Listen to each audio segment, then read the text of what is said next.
বাকি কথা বলার আগেই নীরা বলে ওঠে, সেদিনই তো মিষ্টি খেলাম আম্মু। বুঝেছি সে কোনো সরকারি চাকরি করে। ক্যাডার হয়েছেন যখন সরকারি চাকরি তো পাবেই। সুগার ড্যাডি হয়ে গেলেও কি হবে, যোগ্যতা ও সুগার ড্যাডিদেরই বেশি।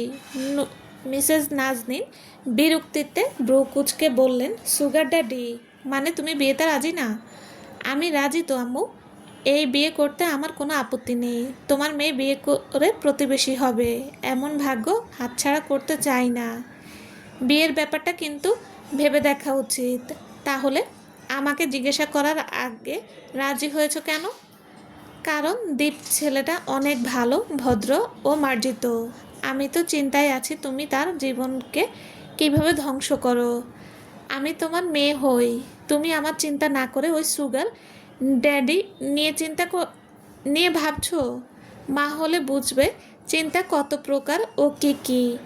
তাহলে তোমার সিদ্ধান্ত হলো হ্যাঁ, তোমার বাবা আসলে জানাবো, তারপর না হয় একটা তারিখ ঠিক করা যাবে। নীরার মনে খুশিতে লাড্ডু ফুটছে। বই ছেড়ে সে এখন কারো বউ হবে। গুনগুন করে গান গাইতে গাইতে নীরা চলে যাচ্ছে ঘরের দিকে। আহা কি আনন্দ আকাশে বাতাসে। বই ছেড়ে আমি হব বউ কবে যে।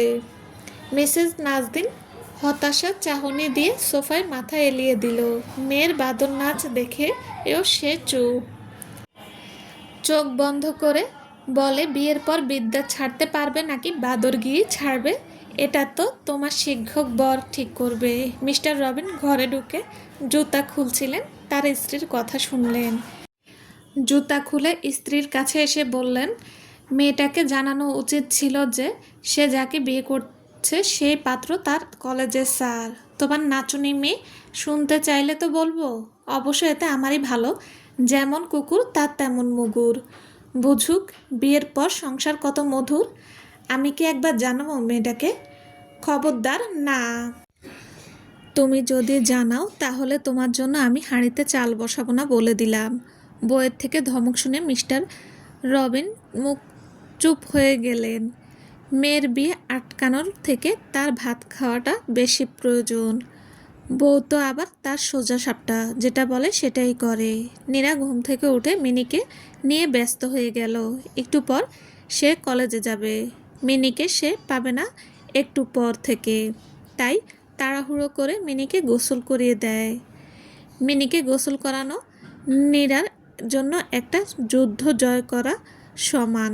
মিনি এত ছোটাছুটি করে যে নীরার কষ্ট হয়ে যায়। মাঝে মধ্যে মিনি টুকুস করে নীরার হাতে কামড় দিয়ে দেয়। আজকে অবশ্য দেয়নি। মিনিকে গোসল করিয়ে একটা তোয়ালে পেঁচিয়ে মিনিকে নিয়ে ছাদে যেতেই নীরার দেখা হয় দীপের দাদি মিসেস শিউলির সাথে। নীরার দিকেই তাকিয়ে আছেন তিনি। নীরাদের বাড়ি ও দীপেদের বাড়ি পাশাপাশি হওয়ার কারণে প্রতিদিন একজন অপরজনের মুখ দেখে থাকে। মিসেস শিউলি নীরার দিকে তাকিয়ে বলে, তোমার কোলে ওটারে কি তুমি ছাড়তে পারবা না? না দাদি, এটা আমার জান, আমার প্রাণ। শোনো হবুনাথ বউ, বিয়ের পর এই বিলাই নিয়ে এসো না। আমার নাতির প্রেম পাবা না তো। আপনার নাতির ভালোবাসা দিয়ে কি করব আমি? ও মা, বিয়ে করবা আর ভালোবাসা নিবা না? আমার শুধু পড়াশোনা থেকে মুক্তি পেলেই হয়েছে। আরে সংসারের গেরাকলে একবার ঢুকলে এই বিয়ে আর করা লাগবে না। নীরা ৩২ পাটি বের করে হেসে বলে, সত্যি? হ্যাঁ। বেচারি বুঝতেই পারছে না সংসার জীবন তাকে নিয়ে দিতে চায়। সে তো পড়াশোনা থেকে মুক্তি পেতে দীর্ঘ 4 বছর যাবৎ বিয়ের স্বপ্ন দেখছে। সেই সাথে যোগ দিয়েছেন মিসেস শিউলি। নীরার সাথে কেয়ার কথা তিনি শুনে নেয় কিছুদিন আগেই। বুঝে গেলেন এই মেয়ে তার নাতিকে বিয়ে করতে স্বপ্ন বুনছে, কিন্তু পড়া থেকে মুক্তি পেতে। তিনি পড়াশোনা অত মূল্যায়ন করেন না। সেকেলে মানসিকতার হওয়ায় তিনি মনে করেন মেয়েদের পড়াশোনা না করে ঘর সংসারে মন দেওয়াই ভালো। তাই তিনিও নীরার দলে যোগ দেন। এরপর থেকে দুজনের সাথে বেশ ভালোই সম্পর্ক গড়ে উঠেছে।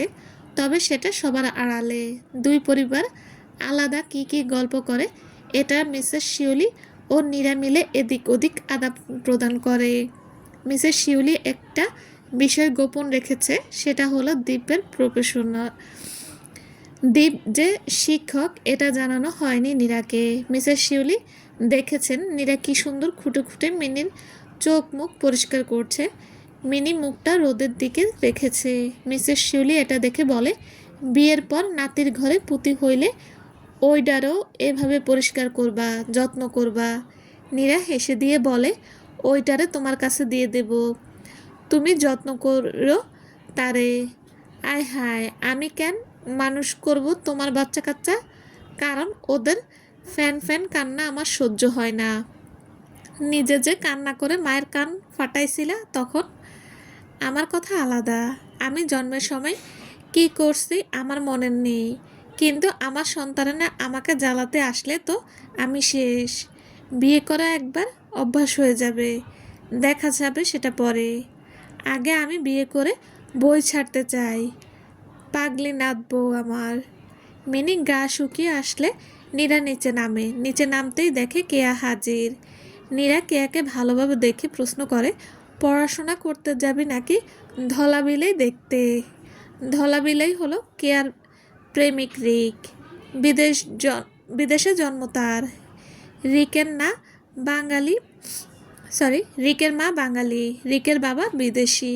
রিকের মা পড়াশোনা করতে গিয়ে তাদের মধ্যে প্রেম অন্যয় সম্পর্ক গড়ে তোলে। এরপর থেকে রিকের বাবা মা দেশে ও বিদেশে দুই জায়গায় যাওয়া আসা করে। রিক আর ওর মা দেশে এসেছে। দেশের প্রকৃতি দেখে রিকের ভালো লাগা কাজ করেছে, বিশেষ করে রিকের কাজিন মহলের আড্ডা। তাই আর বিদেশে যায়নি রিক, এখানে থেকেই ফিন্যান্সিং করছে সে। ধীরে ধীরে রিক ও কেয়ার মাঝে ও প্রেমের সম্পর্ক গড়ে উঠেছে। তাও বেশি দিনের হবে না, এই 1 মাসের মতো। রিককে চোখ ঘোলাটে, বিড়ালের মতোই বলা চলে। তাই নীরা রিককে ধলাই বেলে বলে ডাকে। কেয়া একটু সুন্দর করেই ডাকে সাদা বিলাই। কিন্তু দুজনের কথার মানে তো একই। নীরার কথা শুনে কেয়া আশেপাশে তাকায়, মিসেস নাজনীন শুনে ফেললে কি না তাই। আশেপাশে মিসেস নাজনীন নেই দেখে কেয়া ইশারা করে বলে, পাগল হয়ে গেলি নাকি দোস্ত? আমি তো এসেছি তোকে সাজাতে। আমাকে সাজাতে? হ্যাঁ, তোকে সাজাতে। কেন? আরে আজকে তো তোকে দেখতে আসবে। আমার তো বিয়ে ঠিক করে রেখেছে ক্যাডার সাহেবের সাথে, আবার কার সাথে দেখা করাবে? নীরার মাঝে আতঙ্ক। দীপকে বিয়ে করার স্বপ্ন দেখে এখন সে আরেকজনকে কিছুতেই বিয়ে করবে না। তাই চেঁচিয়ে উঠে বলে, ও ও ও বুঝেছি আমি। যেই সবাই দেখলো ওই বোকাশোকা ক্যাডার সাহেব বিয়ে করলে আমাকে পড়াশোনা করতে হবে না, অমনি আমাকে অন্য জায়গায় বিয়ে দিতে চায়, তাই তো? আমি বলে দিলাম, হক কথার এক কথা, বিয়ে করলে ওই ক্যাডার সাহেবকেই করব, না হলে করব না। বিয়েও করব না, বই নিয়েও বসবো না। কেয়া হাত দিয়ে ইশারা করে নীরাকে থামতে বলে। আরে দোস্ত, তুই থাম, একটু শান্ত হ। তোর ক্যাডার সাহেবের সাথেই বিয়ে হবে, আজকে তারাই দেখতে আসবে। আমি বুঝলাম না ব্যাপারটা। পরিবার রাজি, পাত্র রাজি, পাত্রী রাজি, তাহলে ডেকে নাও কাজী। তা না করে এরা কেন করছে রংবাজি? ও হ্যাঁ, আমার প্রিয় বান্ধবী, বিয়ে করব করব বলেই তো আর বিয়ে হয় না। বিয়ে করতে গেলে নিয়ম পালন করতে হয়। শর্টকাটে বিয়ে করা কি কোনো অপশন নেই? আমি তো ঝামেলা করব না বলেই পাত্র না ঘেটে সুগার ড্যাডি বিয়ে করতে রাজি হয়েছি। কেয়া মুখে হাত দিয়ে মিটমিটে হাসছে। নীরা সূক্ষ্ম দৃষ্টি নিক্ষেপ করতেই কেয়া হাসি থামিয়ে বলে, শোন দোস্ত, এতটা অধৈর্য হবি না। আজকে দেখতে এসে তোকে আংটি পরিয়ে দেবে, তারপর তারিখ ঠিক করে বিয়ে দিয়ে দেবে। আচ্ছা তাহলে দে আমাকে সাজিয়ে। কেয়া এবার কিছু ফেসিয়াল প্রোডাক্টস বের করে। সেগুলো নিয়ে নীরার দিকে এগোতে নিলে নীরা বলে, এগুলো মাখলে তো দুপুর গড়িয়ে বিকেল হয়ে যাবে রে। সমস্যা নেই, তারা আসবে বিকেলের দিকে। আচ্ছা তাহলে দে মুখে লাগিয়ে। কেয়ার নীরার মুখে ফেসিয়াল করে দিচ্ছে। নীরা গান চালিয়ে খুশি খুশি খুশিতে খুশিতে কেয়ার সাথে সায় দিচ্ছে। চোখ বন্ধ করে শুয়ে আছে ইজি চেয়ারে হেলান দিয়ে। কেয়ার নীরার মুখে জিনিসগুলো মাখিয়ে দিতে দিতে বলে, এই প্রথমবার দেখছি কেউ খাল কেটে কুমিরে আনে। আমার যে দোস্ত পড়াশোনা থেকে পালাতে গিয়ে বিয়ে করতে চায়, সেই দোস্ত হট্টকারিতায় জানতেই পারল না সে একজন শিক্ষককে বিয়ে করতে চলেছে। বিয়ের পর তোর হাতে বইয়ের বন্যা বসিয়ে দিতে চলেছে তোর বর। নীরার মুখটা এখন ফ্রেশ লাগছে, মুখটা বেশ উজ্জ্বল লাগছে তার। আয়নায় নিজেকে দেখে বলে, मैं इतनी सुंदर हूँ, मैं क्या करूँ? বেশি লাফাস না দোষ, দুদিন পর কপাল চাপড়াবি। নীরা পিছন ফিরে কোমরে হাত রেখে কেয়ার দিকে সূক্ষ্ম দৃষ্টি দিয়ে বলে, ওই সেরি ওই, তুই কয়টা বিয়ে করছিস যে তুই বিয়ের পরের জীবন নিয়ে এত জ্ঞান দিস? আরে দোস্ত, সংসার করলেই তো আর সংসার নিয়ে জানা যায় না। সংসার নিয়ে জানতে হলে আশেপাশে নজর রাখতে হয়। অন্যের সংসারে নজর দেওয়া ব্যাড ম্যানার্স। সেদিন যেন কে ওই টাকলা কাকুর সংসারে আগুন লাগিয়ে দিয়েছিল। ওই টাকলা কাকু একজন লুচ্চা ছিল, যে তার বউ রেখে পরের দিকে আলাদা নজর ছিল। হয়েছে হয়েছে, এখন কিছু খেতে হবে, আমার খুব ক্ষুধা লেগেছে। তুই না আমাকে সাজাতে এসেছিস, খেতে চাচ্ছিস কেন? ও মা, তো তোকে সাজাতে সাজাতে আমার যে সময় ব্যয় হলো, ক্ষুধা লাগবে না তাতে? আর ক্ষুধা লাগলে তো খেতেই হবে। ঢঙ্গের কথা। মিসেস নাজনীন এসে কেয়াকে বলল, ওর কথা কানে না নিয়ে দুজনে এসো খেতে, খাবার রেডি তোমাদের। অসংখ্য ধন্যবাদ আন্টি, আমার খুব ক্ষুধা লেগেছে। এটা আপনি বুঝেছেন যেখানে আমার বেস্ট ফ্রেন্ড বুঝেনি। নীরা মুখ ভেঙচি দিল। কেয়া হামি তুলে চলে গেল মিসেস নাজনীনের পিছনে। বিকালবেলা নীরাকে সাজাতে ব্যস্ত হয়ে পড়ে কেয়া। নীরাকে সাজাতে গিয়ে এক প্রকার বিরক্ত সে। এই মেয়ে এটা না ওটা, তাও কিভাবে কিভাবে মুখে মাখবে সব নিয়ে পকপক করে যাচ্ছে। কেয়া এক প্রকার বিরক্ত হয়ে নীরাকে ধমক দিয়ে বলে, এই চুপ, একদম চুপ। তোর হবু জামাইয়ের জন্য তোকে সাজিয়ে দিচ্ছি, তোর ভালো না লাগলেও চলবে। আরে সাজবো তো আমি, তাই না? মুখ তো আমার, আমাকে কেমন দেখতে লাগবে আমি বলবো না? এতটাও বলার দরকার নেই, আপাতত আমার নজরে ভালো লাগলেই হবে। একটু হাইলাইট দিয়ে দে। চুপ থাক, বাঙালি বিয়েতে মেয়ে দেখতে আসলে এসব মুখে দেয় না, আজকাল দেয়, তুই জানিস না? নাটকে নায়িকাদের মুখে দেখেছিস কত কত মেকআপ।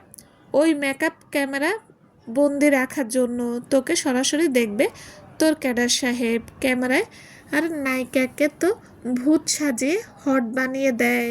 নায়ক টাকার বিনিময়ে অভিনয় করে নায়িকাকে আর রূপের গুণগান গায়। তোর সাথে এমনটা হবে না।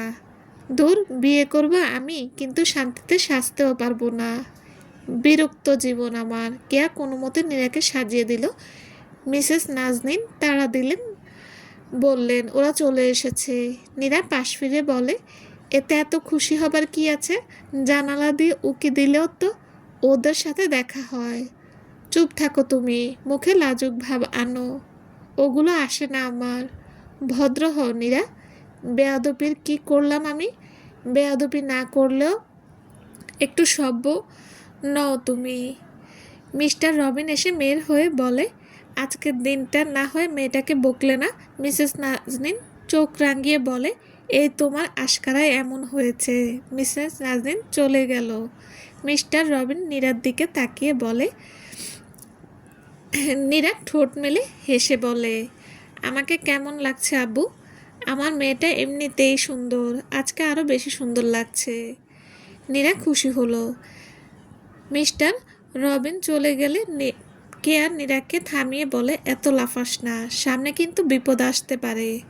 তোর মুখে জট ঠুটা হোক, এমন কথা বলবি না একদম। কেয়া কপাল চাপড়ে বলে, চল তোর হবু শ্বশুরবাড়ির লোকদের সামনে। নীরার মাথায় কাপড় দিয়ে কেয়া নীরার হাত ধরে বের হয়। নীরাকে নিয়ে সবার সামনে বসতে নেবে। মিসেস নাজনীন এসে নীরার কানে কানে বলে, সালাম দেবে। আসসালামু আলাইকুম। সবাই উত্তর দিল সালামের। নীরাকে বসিয়ে দিল দ্বীপের সোজাসুজি সোফায়। সবাই চুপচাপ বসে আছে দেখে অব্র মুখ ফুটে বলে, ও মামু, কি দেখছো আন্টির দিকে? দীপ খুক খুক করে কেসে ওঠে। সবাই মিটমিট করে হাসে। নীরা অব্রর কথা শুনে দীপের দিকে তাকালো। দীপ আজ একটু ভিন্ন সাজে এসেছে। এতদিন যাকে ব্যালকনিতে লুঙ্গি পরা অবস্থায় দেখেছিল, আজ তাকে প্যান্ট শার্ট আর ওপরে কোট পরা অবস্থায় দেখছে। দীপের চোখে সবসময় চশমা লেগেই থাকে। আজকে দীপের মাঝে সুদর্শন ভাব যেন বেশি প্রকাশ পেল। নীরাও কম সুন্দরী না। গোলাপি কাতান শাড়ি ও ছোট ছোট স্বর্ণের চেন, কানের দুল, এগুলো সাথে মুখে সাজের ভাব। দেখতে তাকেও সুন্দরী লাগছে। তাই তো দীপ তার দিকে মুগ্ধ হয়ে তাকিয়েছিল। নীরাও দীপ দুজন দুজনকে দেখছে। এর মাঝে মিস্টার সমুদ্র উঠে বলে, ছেলে মেয়ে যখন সংসার করবে ওরাই আলাদা একটু কথা বলে নিক। নীরা মনে মনে বলে, আবার আলাদা কথা কেন? আমি তো রাজি বিয়েতে, এই বেটা কি রাজি না? মিসেস নাজনীন ভাবছে এদের কিভাবে কথা না বলিয়ে রাখা যায়। এই প্রথম কোনো বিষয় নিয়ে যেন মা মেয়ের মিল পাওয়া গেল। এছাড়া মিসেস নাজনীন যদিও উত্তর দিক যেতে চায়, তো নীরা দক্ষিণ দিকে যেতে চায়। দুজনেই একসাথে বলে উঠল, আলাদা কথা বলতে হবে কেন? দুজনে একই কথা বললেও নীরার দিকে চোখ রাঙিয়ে তাকালো মিসেস নাজনীন। নীরার মুখ চুপসে গেল। মিসেস নাজনীন সহানুভূতির হাসি দিয়ে বলে, দীপের মতামত তো জানতেনি পারলাম। আমরা আর আমাদের নীরার মতামত জানিয়ে দিয়েছি আপনাদের। দীপ বাবা তো তেমন মুখ খুলতেও পারবে না, তাই বলছি আর কি, আলাদা কথা বলার দরকার কি? এমনিতেই দুজনের দরকার হলে আলাদা মতামত নেওয়া হোক। মিসেস নাজনীনের কথাকে সম্মান জানিয়ে মিস্টার সমুদ্র দ্বীপের সাথে আলাদা কথা বলে। মিস্টার রবিন নীরার সাথে আলাদা কথা বলে। দুই পক্ষে কথা বলে জানালো বিয়েতে তবে হচ্ছে। মিসেস সাবিনা এসে নীরার আঙ্গুলে আংটি পরিয়ে দিল। অব্র হাততালি দিল। দীপান্বিতা অব্রকে নিয়ে হেসে হেসে সবার সাথে কথা বলছে। অবশেষে সবাই বিয়ের তারিখ ঠিক করেছে। সবাই চলে গেলে ঘরে এসে বক্সে গান বাজিয়ে নাচতে থাকে নীরা। দুই হাত উঁচু করে যেদিকে মন চায় সেদিকে পা ঘুরিয়ে নেচে চলেছে। শাড়ি তার এলোমেলো হতে শুরু করেছে, কিন্তু সেদিকে হুঁশ নেই নীরার। সে তো ঈদের আনন্দে পালন করছে। এই যে জীবন থেকে বই উঠিয়ে দিয়ে সে বউ হতে চলেছে। নীরার নাচতে নাচতে গান গাইতে থাকে, আহা কি আনন্দ আকাশে বাতাসে, বই ছেড়ে বউ হব চুটকি মেরে, আমার বই হবে না আমার সঙ্গী, আমি তো আজ হয়েছি ভীষণ খুশি। চলবে। আসসালামু আলাইকুম। গল্পটা কেমন লেগেছে প্লিজ প্লিজ জানাবেন। আর এতক্ষণ থাকার জন্য সবাইকে ধন্যবাদ। ভালো থাকবেন সবাই। আল্লাহ হাফেজ।